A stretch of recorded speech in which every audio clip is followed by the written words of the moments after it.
바이든 대통령이 어제 대선 후보 사퇴 의사를 밝히고 해리스 부통령을 지지하겠다고 선언했습니다. 델타 항공이 오늘 600여 편의 항공편을 취소하는 등 글로벌 IT 대란의 여파가 지속되고 있습니다.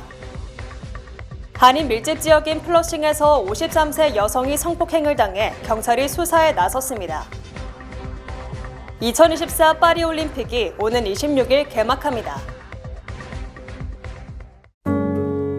아름다운 제품에서부터 아름다운 사회를 만들기까지 키스는 뉴욕에서 시작하여 현재는 전 세계 12,000명의 직원들과 함께 끊임없이 도전하는 기업입니다.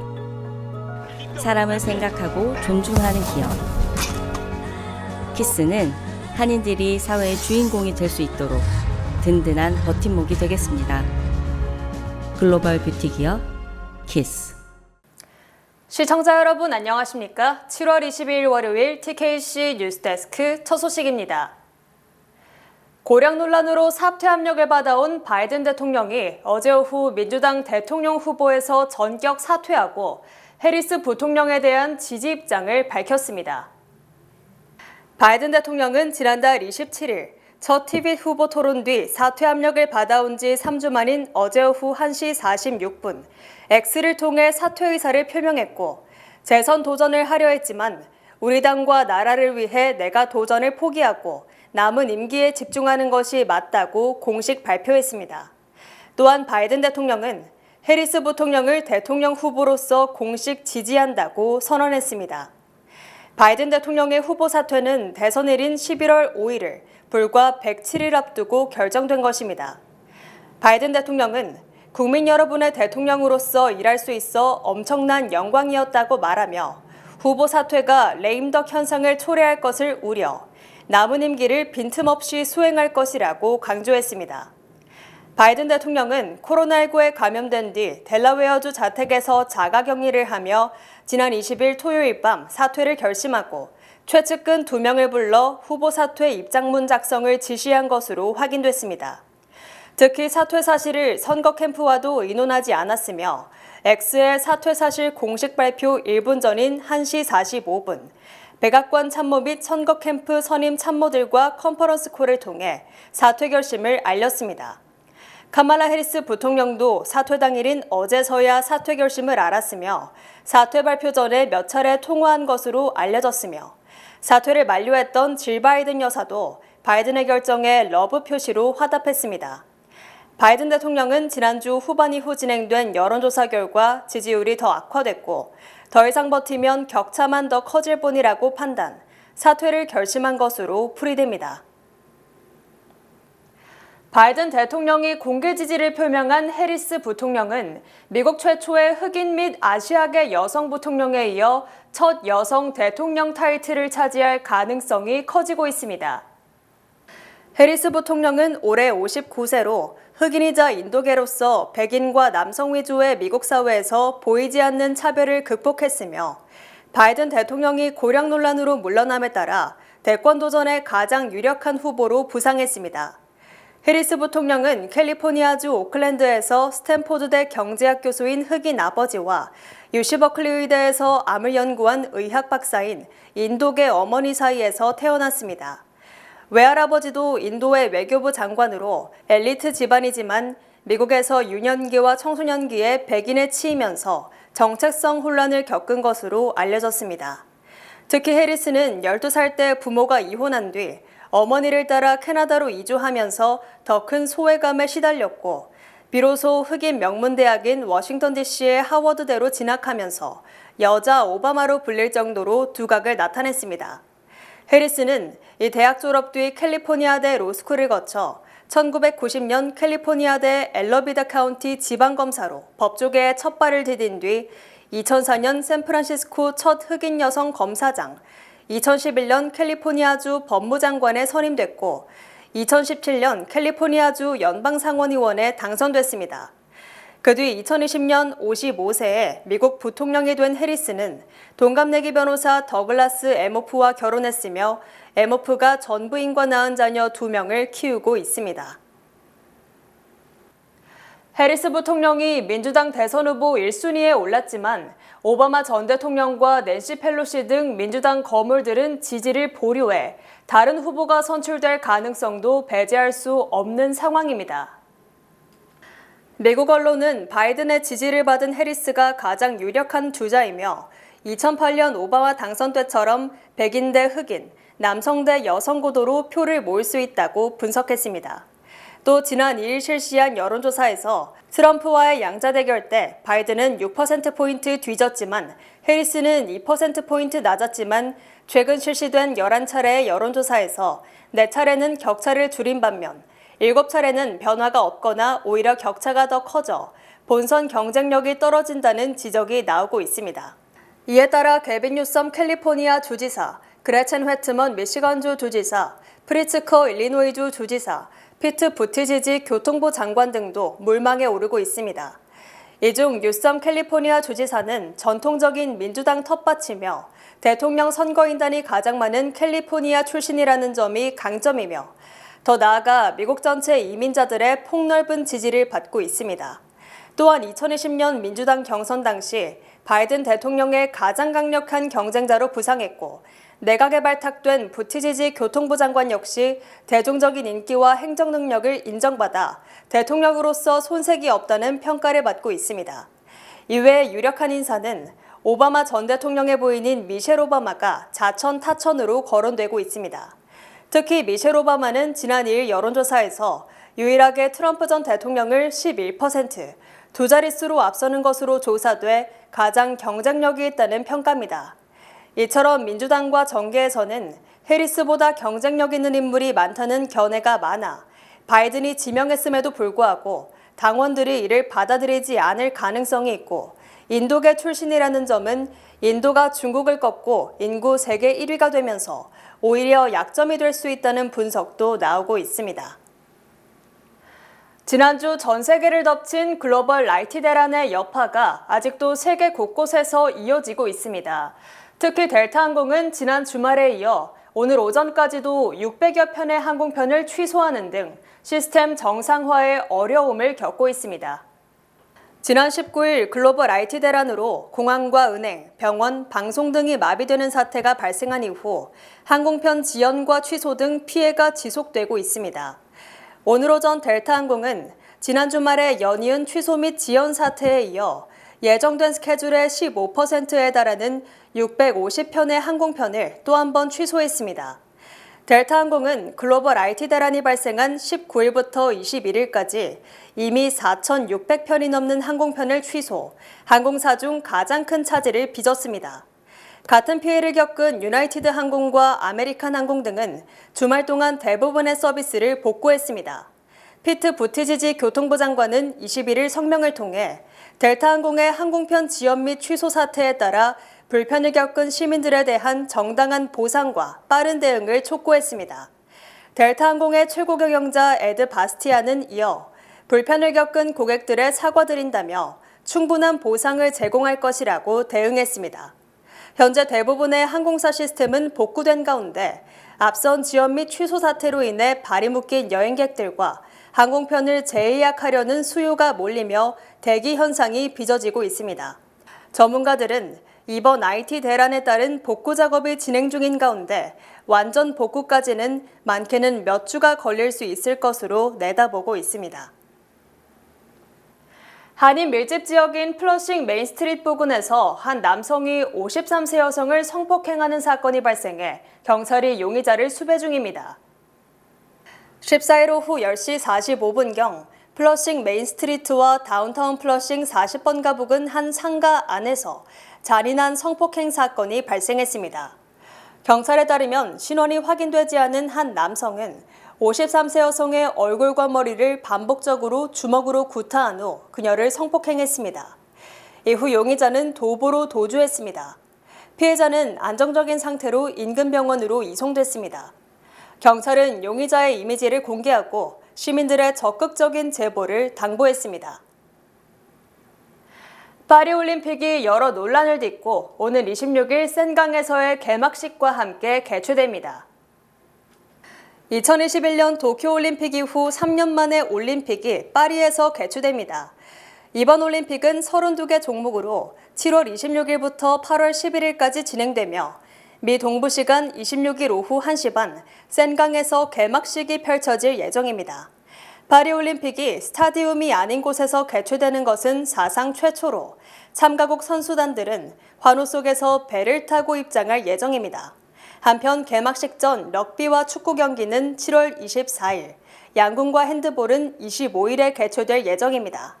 파리와 미 동부의 시차는 6시간 차이로 미국 팬들은 일반적으로 오전 3시부터 오후 6시 사이 생중계되는 경기들을 만나볼 수 있을 예정입니다. 이번 대회에서는 새로운 종목인 브레이킹이 추가됐습니다. 이는 뉴욕에서 기원한 스트릿 댄스 스타일의 종목입니다. 또한 도쿄올림픽에서 추가된 종목인 스케이트보딩과 스포츠 클라이밍, 서핑 등의 종목들도 만나볼 수 있을 전망입니다. 한편 파리올림픽은 개막 전부터 센강 수질 논란과 폭염 속 노 에어컨 논란 등 다양한 비판에 직면한 바 있습니다. 바이든 대통령의 사퇴로 민주당 전당대회가 열려 후보가 확정되는 앞으로 약 37일간은 해리스 부통령을 비롯한 잠룡들에게는 그야말로 피를 말리는 시간이 될 것으로 전망됩니다. 민주당 전당대회는 다음 달 26일부터 29일까지 시카고에서 개최되며 29일 후보 확정을 감안하면 오늘부터 약 27일이 남은 셈이어서 후보가 사전에 확정되지 않는다면 얼마든지 새 후보가 치고 올라올 수 있는 시간이 충분한 것으로 분석됩니다. 대선 107일 전 후보 사퇴라는 초유의 상황에 직면한 민주당은 일단 오는 24일 대통령 후보 지명 절차부터 다시 논의하기로 했습니다. 특히 민주당은 이 회의를 유튜브로 생중계하기로 하면서 유권자들의 표를 결집시키는 대이벤트가 될 것으로 보이지만 생중계의 특성상 회의 참석자들이 유권자를 의식, 돌출 발언을 하는 등 갖가지 변수가 속출할 것으로 예상됩니다. 워싱턴 포스트는 민주당의 후보 확정 방식에 대해 이달 초 확정한 대로 대의원들의 화상 투표를 통해 조기에 확정하는 방안과 1968년 이후 한 번도 열리지 않았던 전당대회장에서의 표 대결 등 두 가지 방안이 가능하다고 보도했습니다. 조기 화상 투표가 강행된다면 대의원 과반의 지지를 얻는 후보가 대선 후보가 되지만 과반 획득자가 없거나 화상 투표가 취소된다면 전당대회장에서의 직접 투표, 즉 오픈 컨벤션으로 갈 수밖에 없을 것이라고 전망했습니다. 이에 따라 바이든의 지지를 받은 해리스 부통령이 화상 투표로 조기에 대선 후보로 확정될 수 있지만 본선 경쟁력이 떨어진다는 지적이 일면서 민주당 지도부가 오픈 컨벤션 자체를 사상 최대의 선거 이벤트로 만들 가능성도 제기되고 있습니다. 특히 해리스에 반대하는 민주당 거물들은 사상 초유의 오픈 컨벤션은 유권자의 열광적 관심을 초래, 해리스도 잡고 트럼프도 잡을 수 있는 비책이라고 판단하는 것으로 알려졌습니다. 여론조사 1위 후보의 피격, 집권 여당 후보인 현직 대통령의 후보 사퇴 등 올해 미국 대선은 갖가지 진기록이 속출한 가운데 트럼프 전 대통령은 해리스 부통령이 출마한다면 더 쉽게 이길 것이라며 자신감을 표명했습니다. 첫 TV 후보 토론 뒤 승기를 잡은 트럼프 전 대통령은 내심 바이든 대통령이 완주한다면 손쉽게 승리할 수 있을 것이라고 판단, 바이든에 대한 공격을 누그러뜨리며 지원 사격까지 했지만 어제 해리스가 링에 오를 채비를 하자 해리스는 더 쉬운 상대라고 강조했습니다. 트럼프 전 대통령은 자신의 소셜미디어를 통해 바이든은 미국 역사상 최악의 대통령이며 부패한 바이든은 대선 출마에 부적합했고 대통령직 수행에도 부적합한 인물이며 적합한 적도 없었다고 주장했습니다. 또한 해리스 부통령 공개 지지에 대해 좌파가 누구를 내세우든 결과는 똑같을 것이라고 장담했습니다. 공화당 부통령 후보인 제이드 벤스 상원의원은 X에 올린 글에서 바이든은 내 생애 최악의 대통령이며 해리스는 모든 과정에 바이든과 함께했다며 해리스는 바이든 정부의 모든 실패에 책임이 있다고 주장했습니다. 또한 해리스는 4년간 바이든의 정신적인 능력에 대해 거짓말을 하면서 일할 수 없는 대통령이 자리를 지키는 데 일조했다며 트럼프와 나는 누가 민주당 대선 후보가 되든 미국을 구할 준비가 돼 있다고 강조했습니다. 하지만 트럼프 전 대통령은 올해 78세로 그동안 바이든 대통령에게 쏟아졌던 고령에 따른 리스크는 이제 온전히 트럼프의 몫이 됐고 고령 논란이 부메랑이 되고 있습니다. 트럼프 전 대통령에 대한 암살 시도 직후 트럼프에 대한 긍정적인 평가가 늘었으며 민주당 유권자 10명 중 7명이 해리스가 후보가 되면 만족한다는 반응을 보였습니다. ABC 방송과 입소스가 지난 19일부터 20일까지 1,141명을 대상으로 여론조사를 실시한 결과 트럼프 대통령에 대해 호감을 표시한 응답자가 40%를 기록했습니다. 이는 지난 5월 조사 때보다 호감도가 8%포인트 증가한 것이며 ABC 뉴스의 지난 4년간 여론조사에서 가장 높은 호감도를 보인 것입니다. 또한 트럼프 전 대통령에 대한 비호감도는 5월 조사 때 51%에서 5%포인트가 줄어드는 등 트럼프에 대한 긍정적인 평가가 크게 늘어났습니다. 반면 민주당 유권자 10명 중 6명이 바이든 대통령이 사퇴해야 한다고 답했으며 공화당 유권자 중 44%가 바이든이 완주해야 한다고 답변, 민주당보다 더 완주를 바라는 답이 많았으며 이는 바이든이 상대하기 쉬운 상대라는 인식이 반영된 것으로 풀이됩니다. 또한 민주당 유권자의 76%는 해리스 부통령이 대통령 후보가 되면 만족할 것이라고 답했으며 이는 바이든이 후보직을 유지하면 만족한다는 답변 58%보다 훨씬 높았습니다. 바이든 대통령은 지난 20일 오후 이 같은 조사 결과를 공식 발표 전 입수했고 이를 접한 뒤 사실상 사퇴 결심을 한 것으로 알려졌습니다. 저 TV 토론에서의 기선제압, 선거 유세 중 피격 등으로 당선이 유력시 되던 트럼프 전 대통령이 바이든 대통령의 후보 사퇴로 새로운 판세가 짜여지게 됨으로써 주식 등 경제 분야에서의 트럼프 트레이드가 약화될 것으로 전망됩니다. 로이터 통신은 바이든 대통령의 후보 사퇴로 인해 투자자들이 트럼프 트레이드에 대한 베팅을 줄이고 일단 적극적인 투자를 피하면서 관망할 것으로 예상했습니다. 트럼프 트레이드란 트럼프가 재집권하면 정부 지출을 크게 늘리는 정책을 펼침으로써 재정 및 인플레이션 압력이 증가할 것으로 예상, 채권 금리 상승 등에 투자하는 현상을 말합니다. 트럼프 전 대통령은 정부 지출 확대를 통한 경기 부양을 공언한 만큼 국채 발행을 늘릴 수밖에 없고 국채 매각을 위해서는 수익률을 올려줄 수밖에 없으므로 투자자들은 채권 투자로 몰리게 되는 것입니다. 하지만 바이든 대통령이 퇴장하고 해리스 부통령 또는 제3의 인물이 등장함으로써 트럼프 필승론에 대해 다시 회의론이 부상하면서 이 같은 투자 방식도 조금씩 힘을 잃고 있습니다. 경제 전문가들은 시장은 민주당 후보가 명확히 누가 될지를 기다릴 것이며 새 후보가 된 뒤 트럼프와의 승산 가능성을 평가한 뒤 투자 방향을 정할 것이라고 전망했습니다.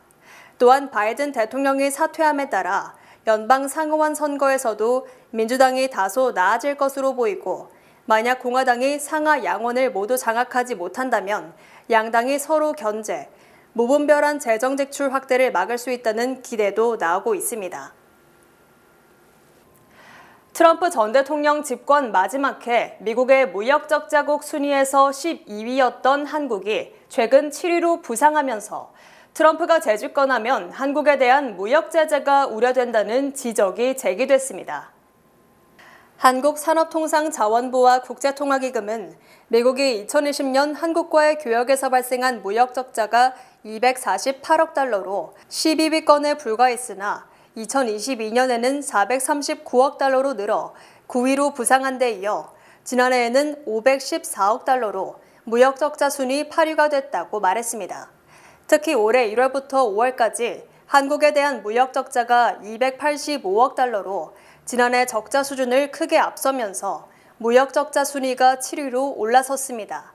또 한국 입장에서는 해외 무역에서 가장 큰 흑자를 거둔 나라가 미국으로 집계돼 트럼프가 집권한다면 한국의 미국 상품 수입을 늘리고 수출을 줄여 무역 수지 적자를 개선하라는 압력에 직면할 것으로 예상됩니다. 한국은 대미 흑자의 70% 정도가 자동차 및 자동차 부품이어서 이 업종이 직격탄을 맞을 가능성이 큰 것으로 우려됩니다. 현재 현대 기아차와 부품업체 등은 미국 내 직접 투자를 통해 공장 건설을 대폭 늘리는 방법으로 미국 우선주의 제재를 피해가고 있지만 미국 원산지 규정 자체를 더 강화할 경우 위축이 불가피합니다. 또한 중국 상품에 70%의 관세를 부과하는 것과 마찬가지로 한국 상품에 대해서도 10%의 관세만 인상해도 수출이 152억 달러 정도 감소할 것으로 예상되며 미국은 중국 관세 부과의 타당성을 갖기 위해서라도 다른 나라에 대한 일부 관세를 인상할 것으로 전망됩니다. 미주 최대 한인은행에서 이제 아시아계를 대표하는 은행으로 도약하는 희망을 설계하는 전문가들의 은행, Bankers, Experts, Neighbors, 뱅크 오브 호프가 지원합니다. 주요 단신 전해드립니다. 이창수 서울중앙지검장이 이원석 검찰총장에게 보고도 하지 않고 지난 20일 김건희 여사를 검찰청사가 아닌 청와대 부속 건물에서 조사, 이 총장이 법 앞에 예외도, 특혜도, 성역도 없다는 원칙을 지키지 못했다고 사과하고 감찰을 지시했습니다. 러시아 정부는 바이든 대통령 후보 사퇴 직후 러시아의 우선순위는 미국 대선 결과보다 우크라전에서 성과를 내는 것이라며 애써 무심한 듯한 반응을 보였습니다. 네타냐후 이스라엘 총리가 내일 미국을 방문할 예정인 가운데 네타냐후는 트럼프가 재선되면 하마스와의 전쟁에서 유리하다는 판단하에 휴전 협상을 지연시키는 전략을 펴고 있다는 분석이 제기됐습니다. 백악관 비밀경호국이 지난 2년간 경호를 강화해달라는 트럼프 측의 요청을 예산 등의 이유로 거부했다고 시인한 반면 암살 시도가 발생한 유세 현장에 대해서는 추가 경호 요청이 없었다고 주장했습니다. 아침 이슬과 상록수 등을 작사, 작곡하는 등 음악으로 대한민국 민주화에 크게 기여한 싱어송라이터 김인기 씨가 21일 향년 73세를 일기로 세상을 떠났습니다.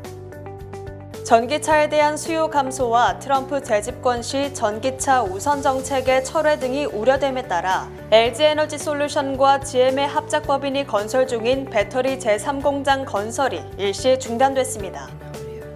트럼프 재집권 시 전기차 우선 정책이 철회되고 트럼프 큰손 후원자인 테슬라 중심의 정책 전환 등이 예상됨에 따라 현대자동차와 협력업체들이 전기차 생산 물량을 줄이고 신규 모델의 출시도 늦출 것으로 알려졌습니다.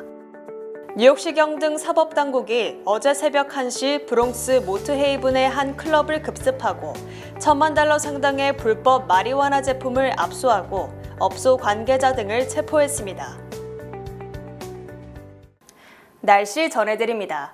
화요일인 내일은 대체로 흐린 가운데 때때로 소나기가 내리겠습니다. 낮 최고 기온은 84도, 최저 기온은 73도입니다. 해 뜨는 시간은 5시 44분, 해 지는 시간은 8시 19분입니다. 이상으로 주간 날씨와 세계 날씨 전해드립니다.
이상으로 7월 20일 월요일 TKC 뉴스데스크 여기서 마치겠습니다. 시청해주신 여러분 고맙습니다.